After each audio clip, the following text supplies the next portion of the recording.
ngài Rahula, nếu vì nào mà về đọc cái cuốn Vasabuddha Talk, tức là Đức Phật đã dạy những gì mà thầy có giới thiệu đấy, thì trong này ngài còn nói thế này: một y sĩ, bác sĩ có thể phóng đài một chứng bệnh và từ bỏ cách chữa bệnh khiến bệnh nhân tuyệt vọng.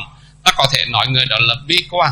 Đây là lập luận của ngài Rahula. Một người bác sĩ y sĩ phóng đài một cái bệnh khiến cho bệnh nhân là tuyệt vọng không chữa trị thì bác sĩ đó là bi quan.